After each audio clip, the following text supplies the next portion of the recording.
Arif sir നമസ്കാരം. കേരളം അതായത് ഒരു മിനി പാകിസ്ഥാനാണ് എന്നൊരു പ്രസ്താവന ഈ അടുത്ത് ഒരു നേതാവിന്റെ ഭാഗത്തു നിന്നുണ്ടായിരുന്നു. പക്ഷേ ആ പ്രസ്താവനയെ ഞാനടക്കം അന്ന് വ്യക്തിപരമായി ഞാൻ എതിർത്തിരുന്നു. ഇന്നും അത് എതിർക്കുന്നുണ്ട്. മിനി പാകിസ്ഥാനാണ് എന്ന നിലയിലേക്ക് ഞാൻ അങ്ങനെ പറയുന്നില്ല. പക്ഷേ ചില കാര്യങ്ങൾ കാണുമ്പോൾ അത് പറയാതെ പോകരുത് എന്ന് വിചാരിക്കുകയാണ്. ഇന്നലെ ഈ പറയുന്ന പോലെ തൃത്താല ഗ്രാമോത്സവത്തിന്റെ ഭാഗമായിട്ട് അവിടെ ഒരു വലിയ ഘോഷയാത്ര നടക്കുന്നു. ആ ഘോഷയാത്രയിൽ സാധാരണയായി ഇടം പിടിക്കേണ്ടത് പല ആളുകളുടെയും ചിത്രങ്ങളും ഫോട്ടോകളും ഒക്കെ ഇടം പിടിക്കും. പക്ഷെ ഇവിടെ കണ്ടത് ഹമാസ് നേതാക്കന്മാർ, യഹിയ സിൻവറിനെ പോലുള്ള അല്ലെങ്കിൽ അത്തരത്തിലുള്ള തീവ്രവാദി നേതാക്കന്മാരുടെ ഫോട്ടോ ഉയർത്തിപ്പിടിച്ചുകൊണ്ടുള്ള ഒരു യാത്രയാണ് ഇവിടെ കണ്ടത്. യഥാർത്ഥത്തിൽ ഇത് രാജ്യവിരുദ്ധവും ലോകവ്യാപകമായിട്ട് തീവ്രവാദത്തിനെതിരായിക്കൊണ്ട് പറയുമ്പോൾ ആ തീവ്രവാദി നേതാക്കളെ തന്നെ എടുത്തുകൊണ്ട് കേരളത്തിൽ ധൈര്യപൂർവ്വം ഒരു ഘോഷയാത്രയും ഒരു ആഘോഷവും സംഘടിപ്പിക്കുകയാണ്. എം.ബി. രാജേഷിന്റെ മണ്ഡലത്തിൽ ഈ പറയുന്ന വലിയ മതേതരത്വം പറയുന്ന വി ടി ബൽറാം ഉൾപ്പെടെയുള്ള ആളുകളുടെ സ്ഥലത്താണ് ഇത് സംഘടിപ്പിക്കപ്പെട്ടത്. ഈ കേരളം എങ്ങോട്ടേക്കാണ് പോകുന്നത്? കേരളം തീവ്രവാദികളുടെ അടുത്തേക്ക് തന്നെയാണ് പോകുന്നത്, ഒരു സംശയമില്ല. അതിന് വഴിവെക്കുന്നത് ആര് എന്ന് ചോദിക്കുമ്പോൾ ഞാൻ അതിൽ ആദ്യം തന്നെ ഇവിടുത്തെ കേന്ദ്ര സർക്കാരിനെയാണ്. കാരണം ഹമാസ് എന്ന് പറയുന്ന സംഘടനയെ ലോകത്ത് വിവിധ രാജ്യങ്ങൾ ഇതിനോടകം തന്നെ തീവ്രവാദ സംഘടനയായി പ്രഖ്യാപിച്ച് ഒഫീഷ്യലി ഡിക്ലെയർ ചെയ്തിട്ടുള്ളതാണ്.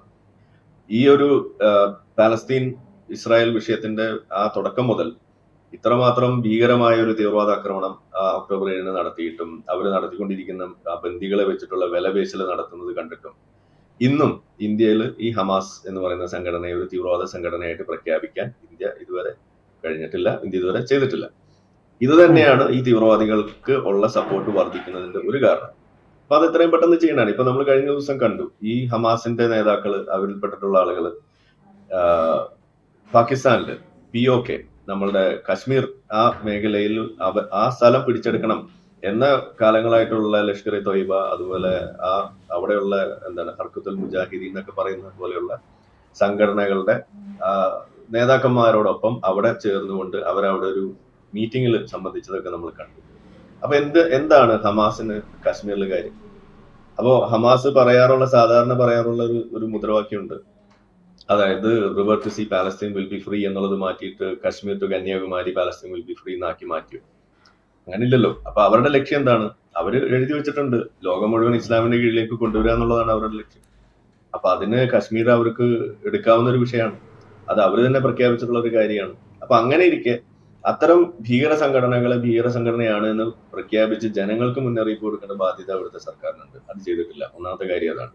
രണ്ടാമത്തെ കാര്യം എന്ന് പറയുന്നത്, ഇനി ബാക്കിയുള്ള വിഷയങ്ങൾ വരുമ്പോൾ ഇപ്പോ ISIS ആണെങ്കിൽ പോലും അവരൊരു സംഘടനയായിട്ട് മുന്നോട്ട് വന്നപ്പോൾ ഏതാണ്ട് 5-10 വർഷം പിടിച്ചിട്ടാണ് അവരൊരു തീവ്രവാദ സംഘടനയായിട്ട് ലോകം ആദ്യം വിളിച്ചു തുടങ്ങിയത്. അതുവരേക്കും അവരൊരു പൊളിറ്റിക്കൽ മൂവ്മെന്റ് ആയിട്ടാണ് നിന്നത്. പക്ഷെ ആ കാലം അത്രയും അവിടെ നമ്മൾ കണ്ടത് എന്താണ്? അവർ ചെയ്യുന്ന പ്രവൃത്തികളെ വിമർശിച്ചുകൊണ്ടിരുന്നു, അവർ ചെയ്യുന്ന കാര്യങ്ങളെ നമ്മൾ വിമർശിച്ചുകൊണ്ടിരുന്നു, അവർക്ക് കൊടുക്കുന്ന സപ്പോർട്ട് അത് തീവ്രവാദത്തിലേക്കാണ് പോകുക എന്ന് പറഞ്ഞുകൊണ്ടിരുന്നു.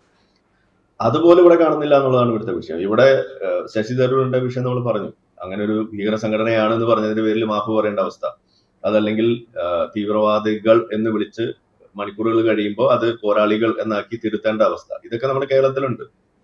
അപ്പൊ അത്തരത്തിലുള്ള ഒരു അവസ്ഥ ഇവിടെ ഉള്ളപ്പോൾ അത് ഇൻഡയറക്ട്ലി ഈ തീവ്രവാദികൾക്ക് കൊടുക്കുന്ന പരോക്ഷമായ ഒരു ലെജിറ്റിമൈസേഷൻ തന്നെയാണ് അവിടെ സംഭവിക്കുന്നത്. അവർ ചെയ്തു വെക്കുന്ന കാര്യങ്ങൾ കൂടുതൽ ജനകീയമാകാനുള്ള സാധ്യതയാണ് ഇവിടെ വെക്കുന്നത്. അവരുടെ വീരവാദം പാടിപ്പുകഴ്ത്തി വീരഗാഥകളായി മാറുന്ന അവസ്ഥയാണ് നമുക്കിവിടെ കാണാൻ സാധിക്കുന്നത്. നമ്മൾ യഹിയ സിൻവറിന്റെ കൊല്ലപ്പെടുന്ന നിമിഷത്തിൽ അദ്ദേഹം ചെയ്ത ചില കാര്യങ്ങളൊക്കെ ഉണ്ട്. ഡ്രോൺ അറ്റാക്ക് വരുമ്പോൾ കയ്യിലുണ്ടായിരുന്ന കൈ ഒരെണ്ണം പൊളിഞ്ഞിരിക്കുന്ന സമയത്ത് മറ്റേ കൈ കൊണ്ട് ഒരു വടിയെടുത്തെറിഞ്ഞു എന്ന് പറയുന്ന സംഗതിയൊക്കെ ചില പ്രവാചകന്മാരുടെ വടിയെടുത്തെറിഞ്ഞ കഥയോടൊക്കെ ഉപമിച്ചുകൊണ്ട് അത് നാട്ടിൽ വലിയ ഐതിഹ്യങ്ങളായിട്ട് മാറ്റുകയാണ്. അപ്പൊ ഇതൊക്കെ ശരിക്കും നമ്മൾ കാണേണ്ടത്, ഇവിടെ ഒരു കാലത്ത് ഒസാമ ബിൻ ലാദൻ ഇവിടെ നിറഞ്ഞു നിന്നിരുന്ന ഒരു കാലഘട്ടത്തിൽ ഈ കേരളത്തിലെ മലയാളത്തിൽ എഴുതുന്ന ഒരു ഇസ്ലാമിക മാസിക, സെൻസിങ് എന്ന് പറയുന്ന മാസിക, ആ മാസികയിൽ അവർ കൊടുത്ത തലക്കെട്ട് കനൽ പദങ്ങളിലെ സിംഹം എന്നാണ് ഒസാമ ബിൻ ലാദനെ അന്ന് വിശേഷിപ്പിച്ചത്. അപ്പോ കനൽ പദങ്ങളിലെ സിംഹം എന്ന് അവർ വിശേഷിപ്പിച്ച ഒസാമ ബിൻ ലാദൻ കുറച്ചു കഴിഞ്ഞപ്പോൾ അമേരിക്കയുടെ ഉൽപ്പന്നമായിട്ട് മാറി തള്ളി പറയുന്ന അവസ്ഥയൊക്കെ ഉണ്ടായി. അപ്പോൾ എല്ലാവരും തുടക്ക കാലഘട്ടങ്ങളിൽ അവർക്ക് വലിയ വീരപുരുഷന്മാരാണ്. അതിപ്പോ കുറച്ച് കഴിയുമ്പോൾ നമുക്ക് കാണാൻ കഴിയും. ഇതും ഒരു തീവ്രവാദ സംഘടനയായി മാറ്റി കഴിയുമ്പോൾ ഇതിനെ ആ രീതിയിൽ വിമർശിക്കുന്ന സമയത്ത് ഇതും അമേരിക്കയുടെ ഉൽപ്പന്നമാണ്, ഇത് ഇസ്രായേൽ ഉണ്ടാക്കിയതാണ് എന്നൊക്കെ പറഞ്ഞ് തള്ളാൻ വരും. അപ്പൊ ഞാൻ പറയുന്നത് അങ്ങനെ ഒരു പ്രൊഡക്റ്റ് ആരും ഉണ്ടാക്കി എന്നതിന്റെ പേരിലല്ല നിങ്ങളൊരു സാധനത്തെ തള്ളി പറയേണ്ടത്. ആ പ്രൊഡക്റ്റ് മുന്നോട്ട് വെക്കുന്ന ആശയം അത് ദോഷമാണോ അല്ലേ? അതിനി ആരുണ്ടാക്കിയാലും ശരി, ഇനിയിപ്പോ ഇന്ത്യയിൽ ഉണ്ടാക്കിയിട്ടുള്ള പോപ്പുലർ ഫ്രണ്ട് ആണെങ്കിൽ പോലും അത് മുന്നോട്ട് വെക്കുന്ന ആശയം തെറ്റാണെങ്കിൽ അതിനെ തള്ളിക്കളയാൻ നമുക്ക് സാധിക്കണം. ഇത് അങ്ങനെയല്ല ഇവിടെ നമ്മൾ കാണുന്നത്. അങ്ങനെയുള്ള സംഗതികൾക്ക് പരോക്ഷമായ പിന്തുണ ഇവിടുത്തെ ഇടതുപക്ഷത്തിനടക്കം കൊടുക്കുന്നു, വലതുപക്ഷവും കൊടുക്കുന്നു. അതായത് ഇവിടുത്തെ കോൺഗ്രസിന്റെ നേതൃത്വം പോലും ഇതിന്റെ ഭാഗമായിരുന്നു എന്നാണ് പറയുന്നത്. അപ്പൊ അവിടെയാണ് ഈ ആനപ്പുറത്ത് യഹിയ സിൻവറിന്റെയും ഇസ്മായിൽ ഹനിയുടെ ഒക്കെ ചിത്രം എഴുന്നള്ളിച്ചുകൊണ്ട് നടക്കുന്നത്. അപ്പോൾ അത് കൊടുക്കുന്ന സൂചന അത് വളരെ തെറ്റായിട്ടുള്ള ഒരു സൂചനയാണ്. തീവ്രവാദത്തിനുള്ള അനുകൂലമായ ഒരു സാഹചര്യം, അതുപോലെ തന്നെ ജൂതവിരുദ്ധത എന്ന് പറയുന്ന ഒരു വിഷയം, അതും ഏറ്റവും കൂടുതൽ ഇന്ത്യയിൽ നിലനിൽക്കുന്ന ഒരു സ്ഥലമാണ് കേരളം. ഇതെല്ലാം ഇവിടെ കൂടുതൽ വളർത്തപ്പെടുകയാണ് ചെയ്യുന്നത്. തീർച്ചയായിട്ടും. എന്തായാലും ഈ യഹിയ സിൻവർ എറിഞ്ഞ വടി അത് പ്രതിരോധത്തിന്റെ വടിയാണ് എന്നാണ് ഇവിടെ അടുപ്പ് കൂട്ടി ചർച്ചയിൽ ഒരു പ്രധാനപ്പെട്ട മാധ്യമ പ്രവർത്തകൻ പറഞ്ഞത്. അപ്പോൾ അന്നത് കേട്ടപ്പോൾ ചിരിയാണ് വന്നതെങ്കിലും ഇന്നത് കേരളത്തെ എത്രത്തോളം സ്വാധീനിച്ചിരിക്കുന്നു എന്നത് വളരെ ഗൗരവകരമായിട്ട് നമ്മൾ ചർച്ച ചെയ്യേണ്ട ഒരു കാര്യമാണ് എന്ന് എനിക്ക് തോന്നുന്നുണ്ട്. രണ്ടാമത്തത്, ഇത്തരം കാര്യങ്ങൾ നടക്കുമ്പോൾ കുറച്ച് കുറച്ച് മാസങ്ങൾക്ക് മുമ്പ് ഈ കൊച്ചിയിൽ എന്ന് പറഞ്ഞുകൊണ്ടൊരു ദൃശ്യം പ്രചരിച്ചിരുന്നു. അതായത് ഒരു ഓട്ടോയ്ക്ക് പുറകിൽ യഹിയ സിൻവറിൻ്റെ ഫോട്ടോ വെച്ചുകൊണ്ട് ഓടുന്ന ഒരു ഓട്ടോയുടെ വീഡിയോ വല്ലാതെ പ്രചരിച്ചിട്ടുണ്ടായിരുന്നു. അന്നതിൽ പക്ഷേ കാര്യമായ അന്വേഷണങ്ങളോ കാര്യങ്ങളോ ഒന്നും ഉണ്ടായില്ല എന്നതൊരു യാഥാർത്ഥ്യമാണ്. അതുപോലെ തന്നെ ഈ തീവ്രവാദികളുടെ ഫോട്ടോ ഉപയോഗിച്ചുകൊണ്ട് വലിയ രീതിയിൽ പ്രചാരണം നടത്തുകയും ആഘോഷങ്ങളിൽ പങ്കെടുക്കുകയും ചെയ്യുന്നവർക്കെതിരെ നിയമപരമായി ഒന്നും ചെയ്യില്ല. കേരളത്തിലെ ഇടതുപക്ഷമായാലും അല്ലെങ്കിൽ കേന്ദ്രത്തിലെ സർക്കാരായാലും ഒന്നും ചെയ്യാനില്ല എന്നുള്ള ഒരു ബലത്തിന്റെ പുറത്താണോ ഇവരിങ്ങനെ കളിക്കുന്നത്? അങ്ങനെ ഒരു ബലത്തിന്റെ പുറത്തെന്ന് ഞാൻ പറയില്ല. പക്ഷെ അങ്ങനെ അവർക്ക് ചിന്തിക്കാനുള്ള ഒരു വഴി ഇവിടെ ഇല്ല. അതാണ് ഞാൻ പറഞ്ഞത്. ഇപ്പോ പോപ്പുലർ ഫ്രണ്ടിനെ തീവ്രവാദ സംഘടനയായിട്ട് പ്രഖ്യാപിക്കുന്നത് എന്തുകൊണ്ട് നമ്മൾ അനുകൂലിക്കുന്നു? കാരണം അവർ മുന്നോട്ട് വെക്കുന്ന ആശയം അത് തെറ്റാണെന്ന് ഒരു സൂചന കൊടുക്കാൻ നമുക്ക് സാധിക്കും. അതുപോലെ ഇപ്പോ ആരെങ്കിലും ഒരാള് അങ്ങനെ ഒരു നിലപാടെടുക്കുമ്പോൾ നിങ്ങൾ പോപ്പുലർ ഫ്രണ്ടുകാരനാണോ എന്ന് ചോദിക്കുമ്പോൾ അവർക്ക് അതൊരു ഡിറ്ററന്റ് ആയിട്ട് വരും. അപ്പൊ എന്താ പോപ്പുലർ ഫ്രണ്ടിന് കുഴപ്പം എന്ന് ചിന്തിക്കുന്ന ഒരു അവസ്ഥ ഇവിടെ ഉണ്ട്. പക്ഷെ ഇന്ന് അതില്ല. ഇന്ന് ഹമാസ് എന്ന് പറഞ്ഞു കഴിഞ്ഞാൽ സ്വാതന്ത്ര്യ സമര സേനാനികളാണ്. അപ്പൊ നിങ്ങൾ അവർ ചെയ്യുന്ന ഏതെങ്കിലും ഒരു തെറ്റായ പ്രവൃത്തിയെ ചൂണ്ടിക്കാണിച്ചുകൊണ്ട് നിങ്ങൾ എന്താ തീവ്രവാദികളെ പോലെയാണോ എന്ന് ചോദിക്കുമ്പോൾ, അല്ലെങ്കിൽ നിങ്ങൾ എന്താ ഹമാസിനെ പോലെ ആവുകയാണോ എന്ന് ചോദിക്കുമ്പോൾ അവരുടെ മനസ്സിലേക്ക് വരുന്നത് ഞാനും ഒരു സ്വാതന്ത്ര്യ സമര സേനാനിയാണ് എന്ന ചിന്ത വരാനാണ് അവിടെ സാധ്യത വരുന്നത്. അവിടെയാണ് നമ്മൾ ഈ കേന്ദ്രം ഇടപെടേണ്ടടുത്ത് കേന്ദ്രം ഇടപെടണം എന്ന് പറയുന്നത്. BJPക്ക് അവിടെ ഒരു വീഴ്ച വന്നിട്ടുണ്ടെന്ന് തന്നെയാണ് ഞാൻ പറയുക. കാരണം ഇതിനെ തീവ്രവാദ സംഘടനയായിട്ട് പ്രഖ്യാപിക്കേണ്ട സമയമൊന്നും അതിക്രമിച്ചിട്ടുണ്ട്. അതുണ്ടായിരുന്നുണ്ടെങ്കിൽ അതിന്റെ പേരിലേ നമുക്ക് നിയമങ്ങൾ നടപ്പിലാക്കാനോ അല്ലെങ്കിൽ അതിന്റെ പേരിൽ തടസ്സങ്ങൾ ഉണ്ടാക്കി വെക്കാനോ പറ്റുള്ളൂ. അതിനുള്ള വഴിയില്ല. ഇന്ന് അതൊരു സ്വാതന്ത്ര്യ സമര സേനാനികളാണ്, മുഖം മറച്ച് നടക്കുന്ന സ്വാതന്ത്ര്യ സമര സേനാനികളാണ്. അപ്പൊ അതുകൊണ്ട് നമുക്ക് അത് പറയാതെ നിവൃത്തിയില്ല.